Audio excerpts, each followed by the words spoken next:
from Brussels. He is the co-founder of Rotor. Rotor stands for construction and deconstruction. Rotor is founded in 2005. It's a group of architects, designers, and other professionals interested in the material flows in industry and construction, particularly in relation to resources, waste, use, and reuse. They represented, for example, in the Belgium at the 12th Biennale in Venice with an architecture exhibition called Unsere,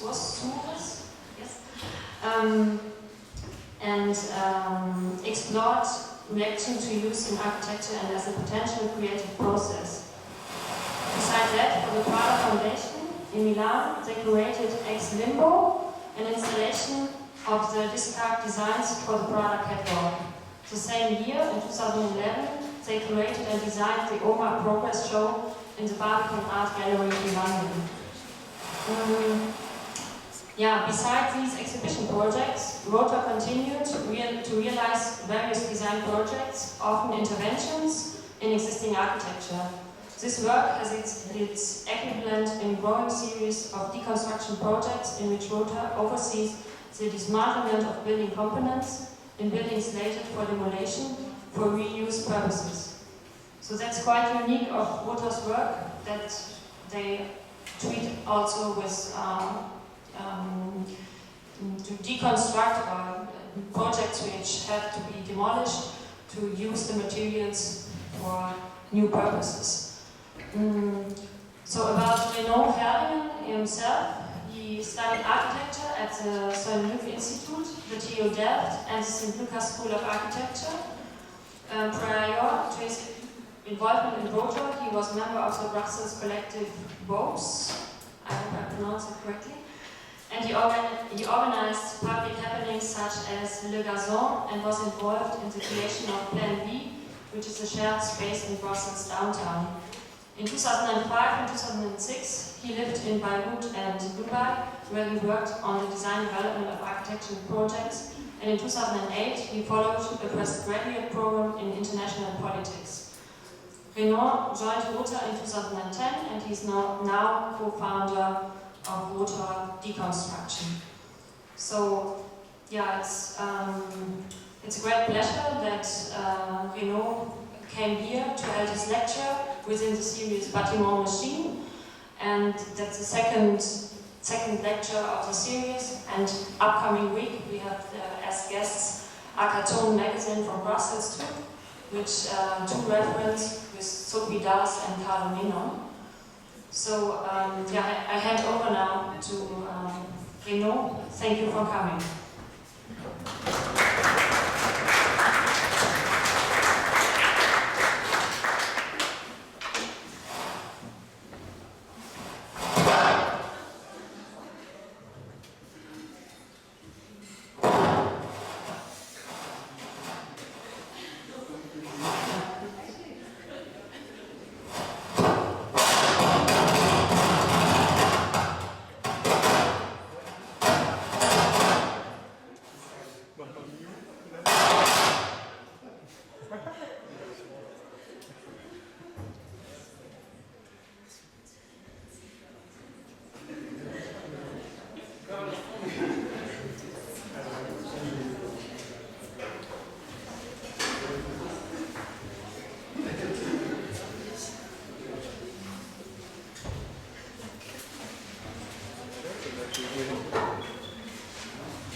So, Rotor is a group of people.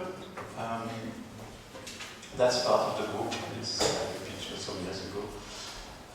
And we have a shared interest in material. That's the focus we share together and that we keep in mind, the materiality of the thing we are involved in. Not all of us, or actually most of us, are not even architects or real architects. If you look on the picture here, like Lionel Billier, first on the left, is a bioengineer. I studied architecture. Martin, he did not meet any higher study, but both of his parents are lawyers, so he has this kind of background. Melanie, she's a German kind of technical architect who worked part-time in supervising construction sites. Lionel is a historian and engineer. Michael is a researcher at the architecture faculty now and working with Rotor. Benjamin is a scenograph. And Tristan studied architecture, we studied together, but he's also talented in other works like computer design or graphics or other research. We do several things, and for us it's sometimes difficult to know from where people know about us. So we have like many facets, and maybe part of the lecture will be to show you or to explain you some of those facets of Rotor. At the moment we see them as four, we divide them as four on the website, and we have the division, possible division. And while going through all those four aspects of the work Rotor do, I will try to bring little stories that try to show you how we work from different positions and in different ways to keep our focus on materiality and to feel that we can be relevant in what we do. It's what I hope you can see through the stories we will go through. So, a first field that Rotor is working on is exhibition and publication. Notably, we've done the Venice Biennale in 2010, and we've been asked to fill the Belgian pavilion, which is this space, and do something. And we kind of wanted to answer what we had the feeling to see too much in an architecture biennale, which was like white model, which is something common for the architects, less common for our colleagues who are not in architecture. And we wanted to speak about architecture also like this thing, or this architecture that we see. So we try to explore the where and use in architecture as that other condition of the architecture, other condition than the white model. And it was kind of funny because, for example, when we accessed the schools building and we informed the architect that we were going to go there and making some picture of the walls and the trace we could find, he was like embarrassed and saying like, yeah, but you know, I had a low budget for that project. It was a kind of embarrassment to speak about, or to let us speak about that. But for us, that was the thing we wanted to look at. Yeah, sometimes the wells are problematic or not so enjoyable. We could also find that. And we end up willing to show this. And for us, it's possible to look at this because we take the care to focus on what we think is relevant in that, but to bring them to the larger audience and to share our interest looking to that, we developed a display that could share that interest to look at the materiality. And that condition of the material. An idea behind that is that, like the way I was educated in architecture, we try to select the material or to think about materials in their pristine, the new condition, in how they look in the catalogue and how they will be in the model. But as soon as there will be a scratch, like there is here, for 90% of the life of the material, it will not be that original condition. So maybe architect could enjoy and learn to know and to think the material in that more larger condition it will have. And so that was to show there where we presented a selection of material to be looked at. Another example of that comes in that section, publication and exhibition. It's a workshop we did with students in Genève. It's a colleague of us who did that. And he asked the student to find a place, a building at the end of its life, and take all the material they can demand and gather from there back to the school. So the student demanded here a jewelry store, so probably because it's a Swiss student. And they took the materials to the school, and they had to start to think about what to do with that. Since they are good design students, they made some try, nice display. It was not fulfilling them maybe. They tried to set up the false ceiling in a public space. It was some fun, there was a party. But still a lot of material were left in the classroom. And the time was going on through the semester, and they did not have found what really to do. That's when they found an idea that was very impressive to us. They actually thought about calling the municipality system to ask that they come and take the material. When you have too much stuff and you ask them to come take. In that condition, you can put the material on the sidewalk the day before, and they come in the morning to take it. So they did that and bring everything out, but they put it in a display that the material show what they are. And they sat in front of the building and they explore what happened. And actually, a lot of material has been taken. And in the morning, there was very little that was left to be taken. So, to us, it was very impressive what they had done, because by distributing the material, they had given more sense than when they had tried some design exercise. Or that was our interpretation of that.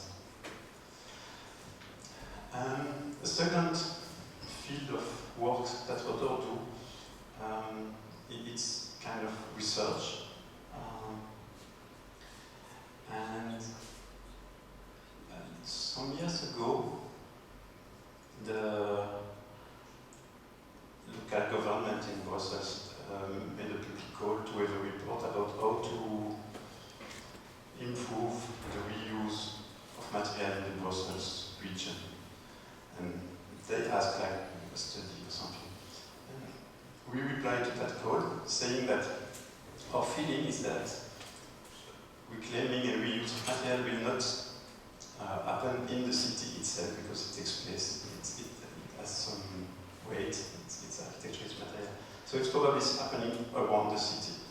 And we also knew or had the feeling that there are already people doing that. Actually, we knew, we had already visited some place where people are trading material. So we asked if the study could be based on an exploration of the existing actors surrounding the city and doing that. And we've been lucky to receive the commission, and we set a map of 120 companies trading materials, like very little, not very known actors, but started to visit each of them and see what they do, how they do, what are the specialty.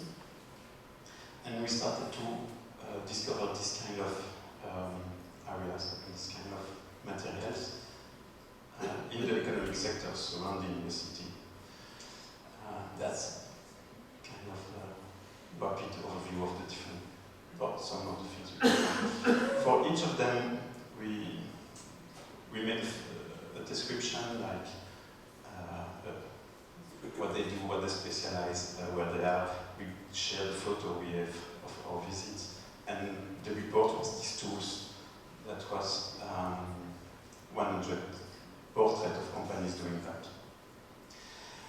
What was interesting, it was that all of those visits we did were economical actors. They were companies. There were real people living from that. It was not like studies, it was not like subsidized thinking.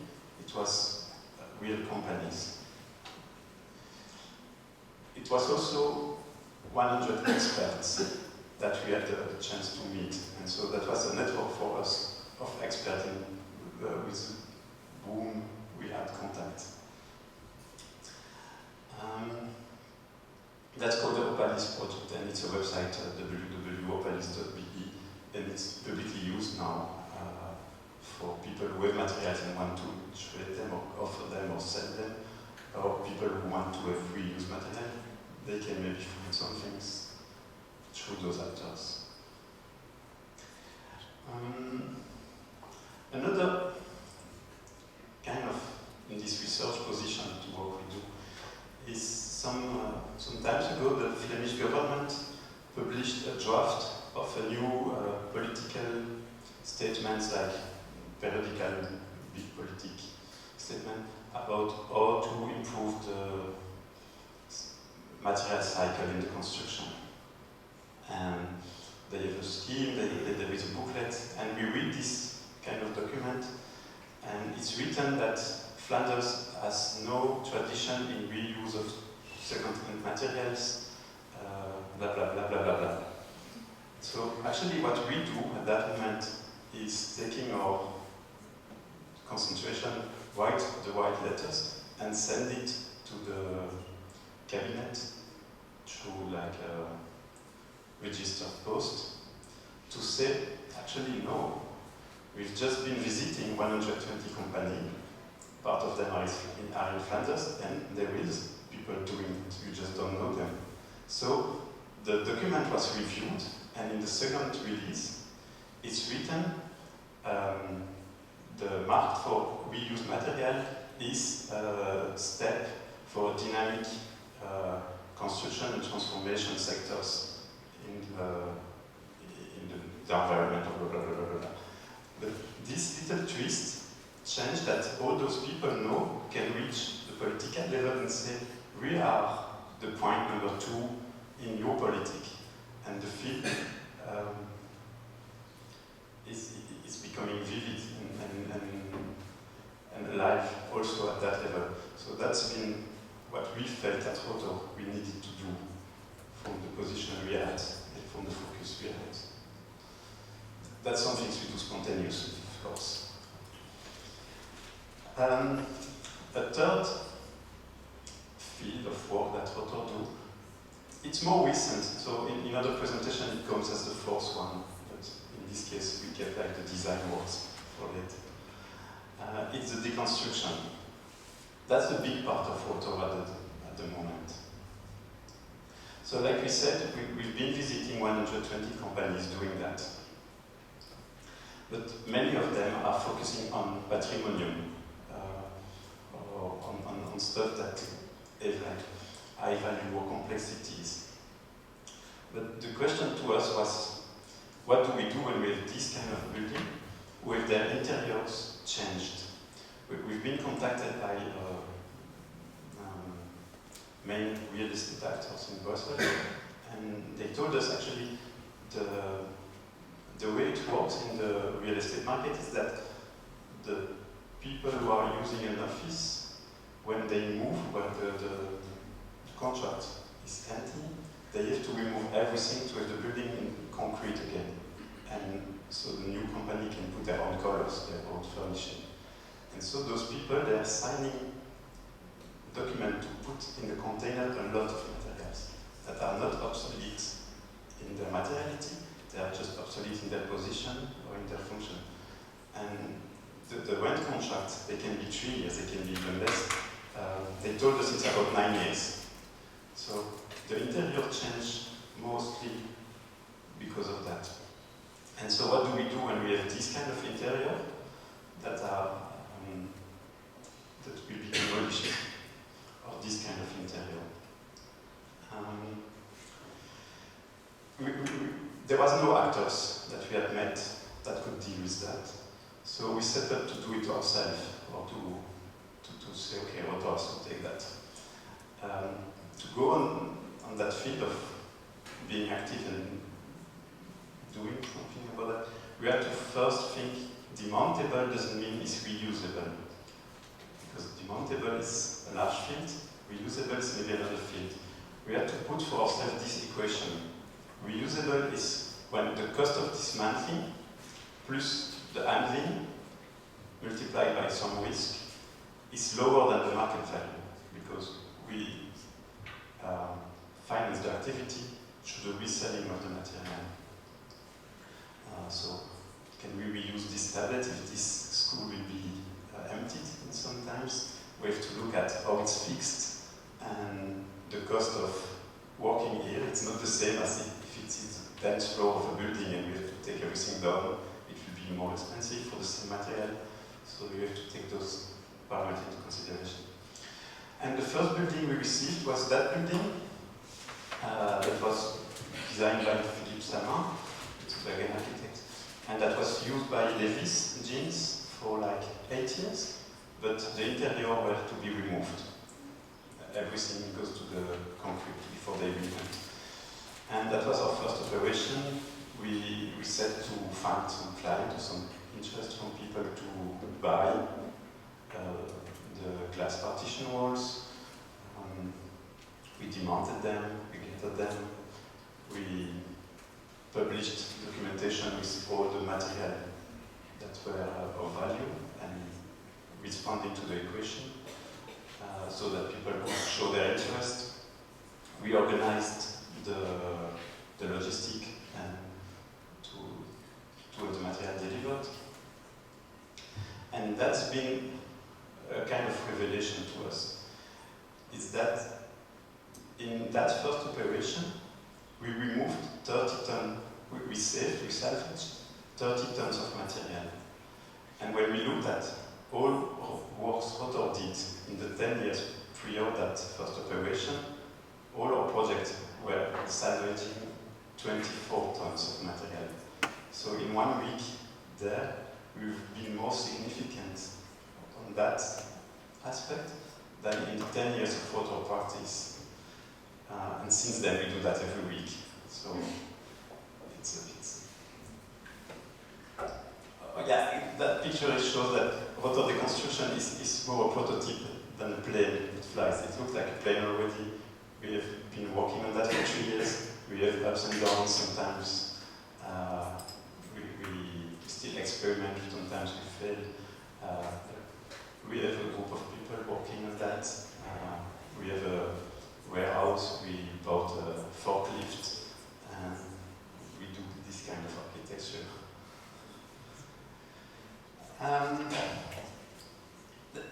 There could have been more stories about deconstruction, but I didn't know that Christina was so much curious about deconstruction, so there are not here. Now I will go over a few other stories that speak about our link to materiality in the design work we do. It's still to show like how Rotor, through this focus, is taking different positions. The first project is Lafayette. The Gallery Lafayette called us some years ago, and they have this building just behind the Centre Pompidou in the center of Paris. And they want to develop there the art foundation for their company. And they wanted to organize a 2-day event in the building like it was. And they said, yeah, Rotor, we've seen your exhibition in Venice. The building is weird, it's been used for 200 years, and the interiors are all what they've been because there was many different people using it. But we would like to have a meeting with interesting people in that building, like some years before the new project arrived, so people can comment on what the foundation should be. And we've been visiting the building and we were like, wow, do we want want to organize, or can we do like a scenography for an event? Does it make sense? And while we were visiting the building, they gave us a key, like for the second visit. And on the key it was written anti-squat. And they had built a wall inside to avoid people invade the building. And they had said that they asked our contribution to also be our comment about what their foundation should be. So we felt free to say, basically, our relation to material is to think that in Brussels, rents are not very expensive. And if Rotor could develop, it's because we had space and we had a place where we could collect things, we could experiment things. But all the people we know in Paris, they don't have space. So they can maybe not try things. And there you have a building just next to the Centre Pompidou that will be empty for the next 3 years or 2 years, the time it's developed. So we said, basically, if you have smart people that will come here to have a discussion, the best environment would maybe be to have people enjoying the fact that there is real estate space given and made available for some people. And the interior was like this, like the two first level were high school, an economic high school, preparation school. Another level was fashion magazine, editing house. Another level was like for the personnel of BHV, but we had this kind of interior. So we can understand, or we have the feeling at Rotor that it's not very inviting to share or to give this space in that condition to anyone. But we said, maybe before to share that space, we could scrap, remove all the things that are shared, charged, that are embodied with the time connotation. So everything that gives the feeling that it's from a specific era should be removed. Maybe we start the curage, the strip out of the building, but just to that level, and we reveal other conditions that are not charged by this past era and past use. And so from this auditorium, we demonstrate that we could remove, it was actually under a big attic, because it was the center of the building plot, and you have kind of this space. It's another condition. And they gave us the go, which was very nice. And we said, okay, we have like 20 days available in our agenda. We will come with a large team, give us some contractors also on board, and all together we will remove those connotations as much as we can, and then the building is made available for temporary time for some years. So this room, we entered that room and we were thinking like, yeah, we have 20 days. What can we do in that room? There was 3,000 square meters to clean. What can we do here? And actually, we looked at the space and we had seen that this false ceiling had been placed in probably the 70s, 80s, probably 80s, when they mined about the energy, but they have removed some light. So we said, okay, here, let's lift the structure, get the light back, and it will change the condition. And so with that move, that was done the first day, the room was different, and then it was to us another space, a welcoming space. It could be shared and given. Another floor was for 3 auditorium, and we had said, okay, let's remove all the walls so we have a large space. If we're going to occupy this building, having a large space is always good. Or it can be good if you have to demonstrate something or to do an exhibition. But at the moment we decided to remove the wall, we felt like, but we will have no time and no money to furnish that space. So we kind of refrained ourselves and said, let's cut the wall to 60, so we still have something in the space.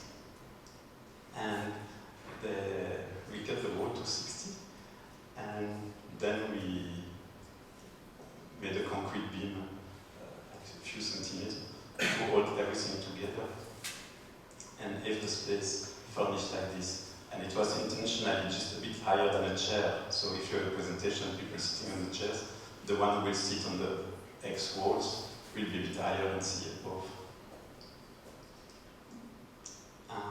And it's being used, obviously. We've been happy to see that. That room, that was like the nicest room in the building. The client was always having a meeting with us there, saying, yeah, it's an okay room. We were like, okay. But it took us a few days, but it's already old-fashioned, it's already dated. Basically, it's very 90s, this white and black and this false ceiling with the halogen spot. And we said, this room is already not free of connotation. So let's remove the false ceiling. Even if it's the nicest, the cleanest thing in the building, it's not helping. So we removed the false ceiling, but we did it carefully because we had seen those two beams that were there, and we turned it in the table. And that was the point of the thing. We said, like, whoever is this foundation, most people in Paris don't have a table to have a dinner with 40 people. The space in Paris don't have that. So let's build a table with 40 people, so you can have a dinner with 40 people. And the false ceiling was more or less the size we needed. So it took us some boat varnish to make the plaster a bit harder, and it became the big table. And that was used actually by the people from the Lafayette Foundation, by many people who've been staying and using that space, but also a lot of people in Paris have had dinner there that year. Okay, I'm going to another story. This is a slaughterhouse in a small city of Belgium that has been renovated by an architect who didn't know what would be the program after. He was just asked to renovate the slaughterhouse. And with all these passive standards, it was insulated from inside. There was no materiality or no character inside anymore. It was just a nice infrastructure. And we've been contacted, so it was this kind of space he provided. And we've been contacted by the theater of Namur, of that city, that was going to develop a community center, like extra to the theater, because it's a bit on the side of the city, and they will be occupying the space. And they asked us to work the way we do, and also to work with the potential material we could find in the area, but also with the people of their team, the people active in the city, and a network of local possibilities. So we set up a methodology of work, and we said, okay, we will have a study of the contingency or the context. Then we will do some setup of the space. You will use it, and then we will come again and readjust. Can we collaborate in these terms? And we developed a scheme of what needed to be done, like the furniture or the equipment that should come in the building, like a big dance hall, some offices, some bar or welcoming area, where it should be, but we didn't give them or provide them with any materiality.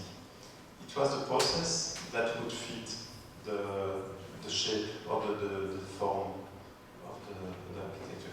The agreement with the client was built on that view. We could provide them some kind of view, saying, okay, you will have art, but we cannot go further because we don't know yet what will be the material. In some case, we were at the same time working on a deconstruction project, and we had seen that there was some seating in a whole cafeteria in another project, so we said, yeah, maybe we will match your need with what we see there. And then the project started. So when the project started, and as we received full confidence from the client, we set up our base in the building, so the team came and put their bed there.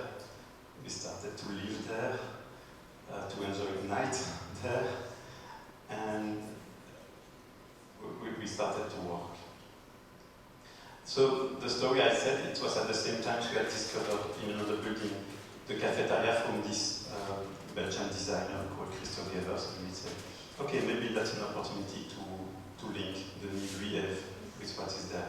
So we went there and we started to demount this cafeteria carefully, like looking at the component to being able to understand them in or they are, or they will work, or we can appropriate them. Like every material we were sourcing from there was observed and studied a bit. And then it was a kind of transposition in the new building. So the false ceiling that we had seen a few pictures before was placed here. We did some prototype to use the cushion in the kind of seating we need here. And it became the bar in the cultural center, which was an orchestra. Yeah, it was a building cabinet in the other building. It was not the same thing, but the wood was reused that way, and the structure was reused. And we did the table, and that's kind of what we could give them at the end. Another story in the same project. When we arrived there, we asked the client, we said, yeah, since we will be living here and working from here to be close to the opportunity, we need a table and some chairs. And they gave us that, and we start to use it. And actually, it works well. It's fine in that space to have a table. So we were thinking, yeah, okay, the cultural center will need the same table as we need, because they will develop projects like we are developing projects. But we said, okay, let's improve a bit this if we can. So when you move the table like we were doing, where you work, you want it to be light, and you want ideally that one teacher or one person in the room can put the table before a class and feel comfortable to remove them from the space without having to ask somebody else. So we tried to develop the same table but a bit lighter. And that was our use of the space and condition that invited us to develop those tables. So we found like sandwich panel, we developed a nice edge, we prototyped this thing, we glued, we make the one edge like this, and we built like the 20 boards they needed to have the table we had used. They also had this kind of feet. And we said, yeah, they are just good. So we looked at them and we made the same but in aluminum, so they were a bit lighter. It's just improvement of what was already working good. So that's the table that came to be in the project and that is populating the center. The chair we had received, that was very good. We needed 200 chairs for the center. But the problem was this La Leggera chair, it's too expensive. It cost about 480 euros. We could not afford a 200 chair at that price. So we looked at what could be a good chair that stack, so you can have those 200 chairs around. And we noticed this matrix chair. It's not easy. Yeah, we noticed the matrix chair and we saw it in the second-hand market. But the problem is that on the second-hand market, you don't have someone selling 200 chairs. You have people selling like 34 here. Another guy selling a few, I don't know, from this one, but you have batch. So we choose to say, okay, let's go again the entropy. The entropy meant that this chair was available in big quantity when it was a new product, or when you pay the price of a new product. When it's being used, it's divided in small lots, and you cannot catch what you need. But you can recollect different lots take the bet that you will get that in time, and we built a collection of 200 chairs, because what makes the value is to have the 200. So we took that bet, and sometimes we bought them like 69 euros, sometimes we bought them 29 euros, but we went through that process, and over the few months we were working on site, we've been able to collect those 200 shares. The thing for that strategy is to look at what has been sold 20 years ago, because that's what is now on the leftover market. So typically in the Netherlands, mostly we bought them in the Netherlands, they've been selling to offices and to cultural projects a lot of these shares, and that's where you can find and could we build this, and that's it in the project we ended with these shares. Usually I have this one as the last story, but in this case I have two stories if you like. You have to show me if you want to leave earlier or have to.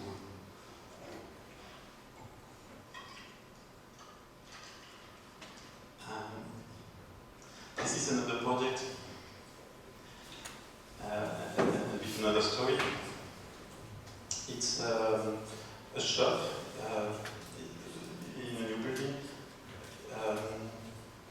A guy called us and said he's renting that space and he would like to make a library. He's a guy from the European Commission and he would like to sell a storybook in the 25 languages of the Commission people. It's his personal project, he due to do it. And he said, can I do that with you, Rotor? And we will take reused furniture like you have for your deconstruction operation, and we will pick some reused material into the big space. So we set him like a collection of material that could make an interior. That was a kind of mock-up at the office. And we tried to furnish the space, but we had the feeling that it was not really working. Like the furniture were not giving that feeling that it's one gallery where you have 20 storybooks in 20 languages. And that was also his goal, and the message was clear. It's one gallery where you have 20 languages, but each time a nice story that has been shown. So we felt the feeling, that was fun for us, to become interior architect. It was a bit like the first time that we really did, or we had the feeling to do interior. We had the feeling that we needed to add a wall in the space so that we could have a kind of gallery space, and also to have some services that coincide to that space. So we've been like ordering people to buy plasterboard and make a structure. And that became the project with the reused material, but in a more clear space. In that vision of the project, we had the feeling that we wanted this extra space on the side to be an antichambre, to be a back room. And like in this strange situation where we are finding ourselves being interior architects, we wanted to have wallpaper, to have some area more warm and more texture. So we started to look at wallpaper's catalog in the few days you have before to agree with the client what you will do. So we called some companies, we asked sample, we knew that we wanted a kind of blue, we explored this thing. We agreed between us with this paper, we agreed with the client. So the plan was that with the space, the reused furniture, the reused floor, like it's a wooden floor that is also reused, and this wallpaper. Okay. But we were not really satisfied. We didn't have the feeling that it's a great project or a great action or a great spending. And that's one of the nice days at Rotor. You receive suddenly a mail from Benjamin, and it's written, it's a win. And actually what he did is, instead of going through his ordering the wallpaper, since he felt or feeling that it was not like nice, he went to the opera house and asked the guys, don't you have like a stage design that is not used anymore and that we could use as wallpaper? And they just told him, oh, but we have this one that's going to be scrapped. Maybe we can give it to you. So he paid them with some champagne bottle because he was joyful about the idea. And they came and they glued the opera painting in the space. And so that became the wallpaper in the antichambre. Yeah, that's usually the end. It's a nice story and it's quite new. But at the moment, I'm working on a project in Brussels where we choose to cooperate with a designated architect and Rotor more as a consultant about this methodology of working from the contingency and from the existing condition and from the opportunities or from the materiality of the choice we do. And it's not always easy to, if those architects embrace that, they have kind of a methodology to work a bit closed in their room and yeah, because I'm very much into that at the moment, I wanted to bring back again another story. It's also a story that can link to the first chapter of exhibition and publication because it looks like a space design, but for us it was an exhibition. It's up to you to choose. It's a project called Gerinbakken. It's in Ghent. It's a small city in Belgium. And there is this infrastructure that was along a canal for removing from the boat the sand and the ground and the stones to do concrete, but it's not in use anymore. So that was in that condition there. And we've been asked by two very young architects and artists who said we've been winning a competition to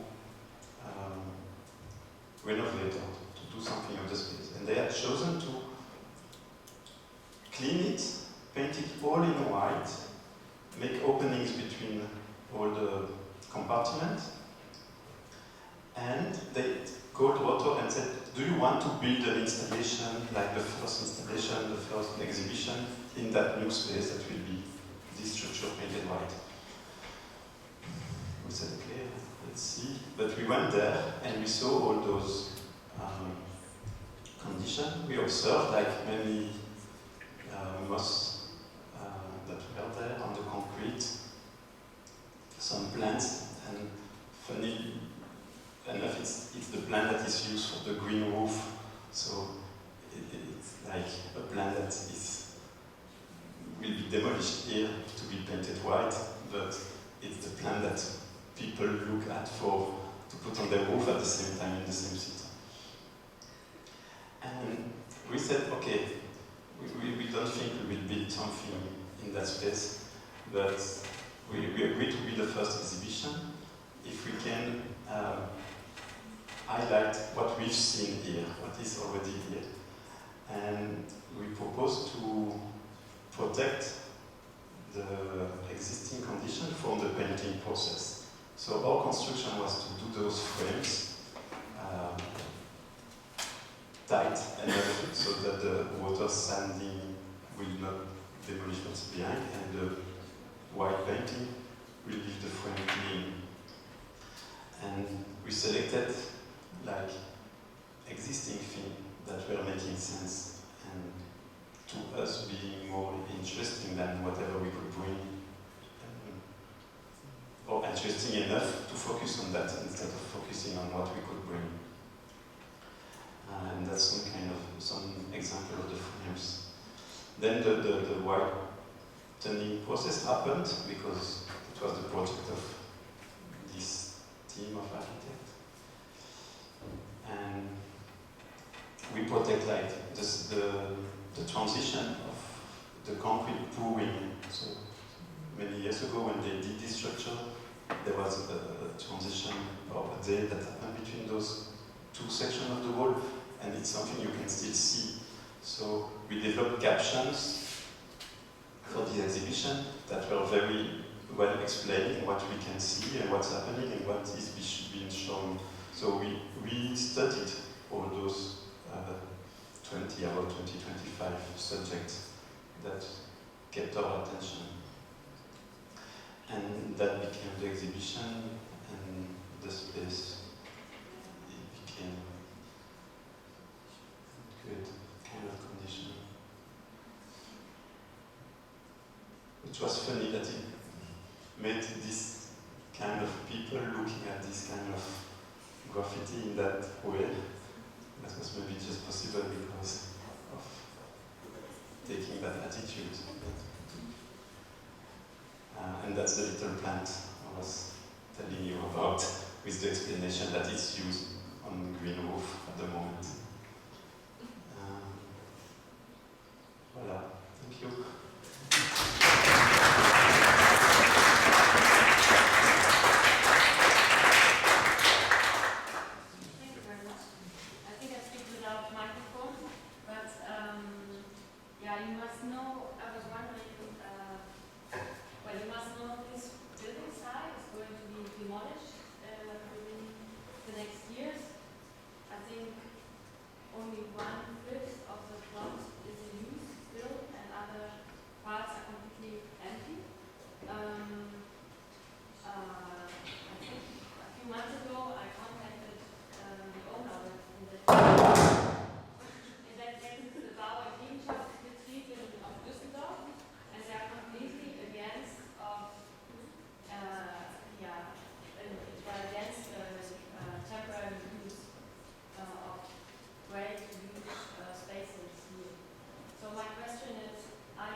Inviting to that session, I did not know about the Lafayette, so we were invited them to be in the space.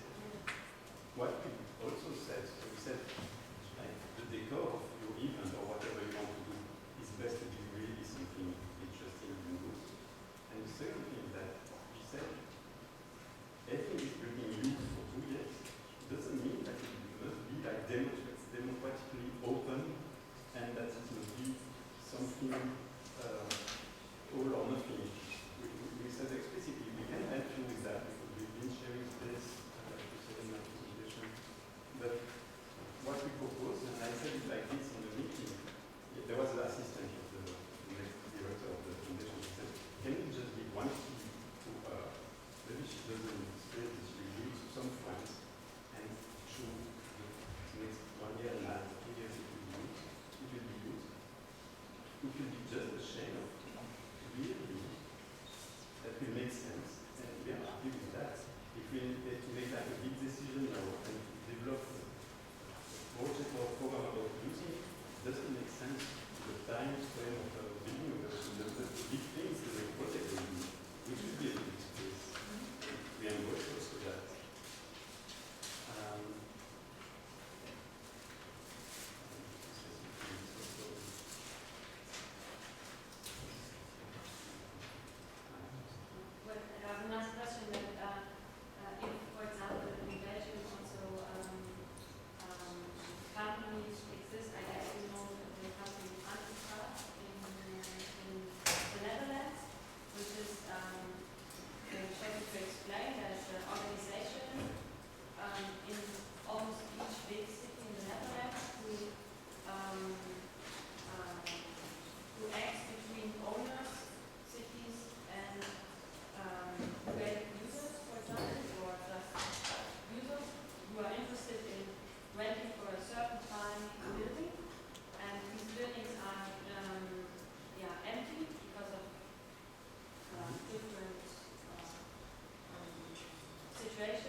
firemen touring the buildings and closing the doors like every day. It's kind of rules in the cities of Paris.